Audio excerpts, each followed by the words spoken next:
The guns fell silent at dawn. It was Christmas Eve day on the Western Front, though Thomas didn't yet know it. The left side of his head had been grazed by a shell the day before. Not a terrible wound, as wounds go in the trenches, but the impact had caused him to lose his footing.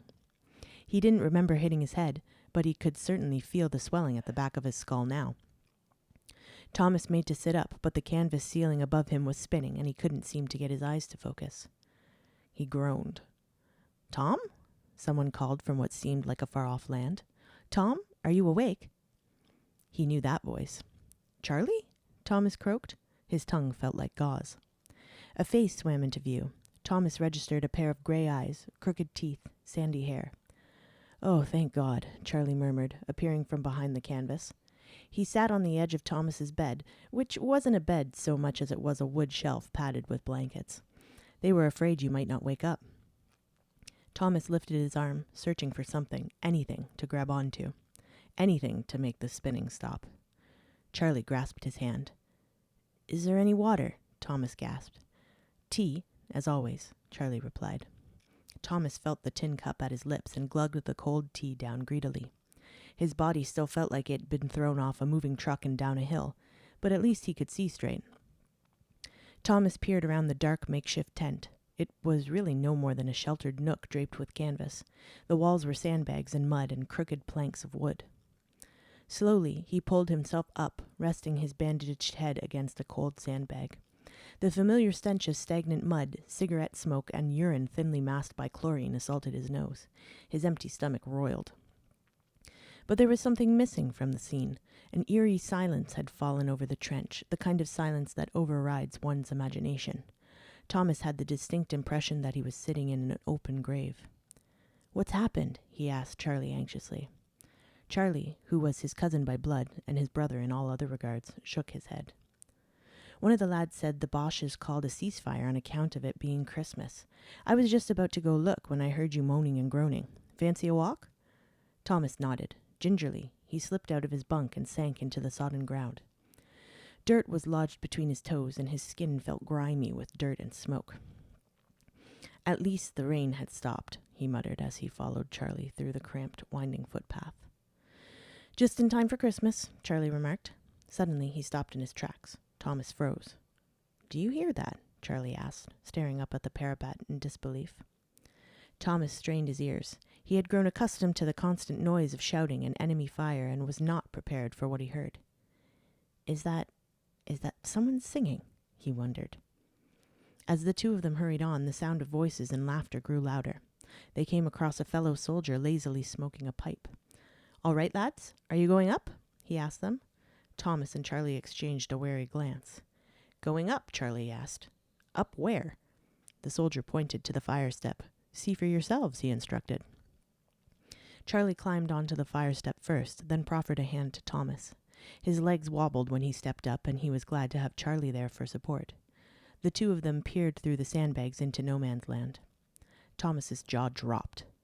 There were soldiers in the field, soldiers from both sides, talking, laughing, singing. His own commanding officer was speaking to a German. Have they all gone mad? He hissed. The soldier behind him chuckled. That's exactly what I said when I seen the Boches climbing out of their trenches, unarmed, waving white flags. It must be a trap, Charlie murmured. The other soldier smacked his lips. Well, I traded a tin of tea for the tobacco in my bowl, so if it is a trap, it's a mighty fine one. Thomas couldn't believe his eyes as he watched the scene before him. He noticed a few soldiers bearing stretchers, moving their fallen brothers back into friendly territory. Thomas cuffed Charlie on the shoulder, then began to climb up and out of the trench. What a wonder it was for them to stand on open ground. It was not a beautiful place. The ground was cratered and full of casings, and barbed wire was strewn across the plains like coils of black teeth. Yet Thomas thought there was beauty in the fresh, cold air, the gray clouds above them, and the silence of the guns. Thomas and Charlie set to work with the others for a time, careful not to put their backs to the enemy for fear of an ambush at any moment. But both sides remained friendly, in the spirit of Christmas, tending to their dead, swapping stories and gifts. At one point, Thomas was approached by a German soldier, no more than a boy, who gifted him a square of chocolate. Searching his pockets, Thomas returned the favor and gave the boy some matches. "Never thought I'd see a day like this," said Charlie, staring at the plum he had just received like it was a live grenade. "Edwards!" someone shouted in the distance. Thomas turned at the sound of his surname. "Edwards! Is that you?" Thomas sidled forward through the crowd of soldiers. His commanding officer awaited him. "Good to see you awake," the man barked, grasping Thomas' shoulder. "This came for you," he added, handing Thomas a disgruntled envelope. "I hope it brings good news." "Thank you, sir," Thomas breathed, clutching the letter in trembling hands. Charlie appeared at his side. Thomas showed him the envelope, and Charlie's fair eyebrows disappeared behind his fringe. "Go on, then," he encouraged. Thomas didn't need telling twice. He had been waiting for news from home for over a month. Thomas and Charlie slipped back into the trenches and sat on the wooden planks. Charlie started on his plum while Thomas read his letter. "My dear Thomas, I hope this letter finds you healthy and well. I can hardly contain my excitement as I write, and wish I could see the look on your face when you read this news. I delivered our sweet, beautiful baby boy on the 10th of November at 6:30 a.m. He is wonderful, Thomas, huge, with a head of black hair just like yours. I wanted to name him Tom, after you, but Mother insists that would be bad luck. Instead, I've named him William after your father, William Thomas Edwards. Please know that we are waiting anxiously for your return, and pray for your safety day and night. I miss you more than words can describe. With all of my love, Lizzie." Thomas sat back against the damp sandbags, grinning from ear to ear. "Well?" Charlie asked. "Boy or girl?" "Boy," Thomas announced, surprised and overjoyed. "William Thomas Edwards. I'm a father, Charlie." "Woohoo!" Charlie shouted. "And what a day to find out. We must celebrate. Stay here." Thomas sat, rereading the letter as the daylight waned. Charlie returned as the sky overhead turned midnight blue and a smattering of stars glistened down on them. He had procured a tiny flask and 2 tin cups. "Schnapps," Charlie chuckled, handing a cup to Thomas. "Best I could do." He raised his cup in the air. Thomas followed suit.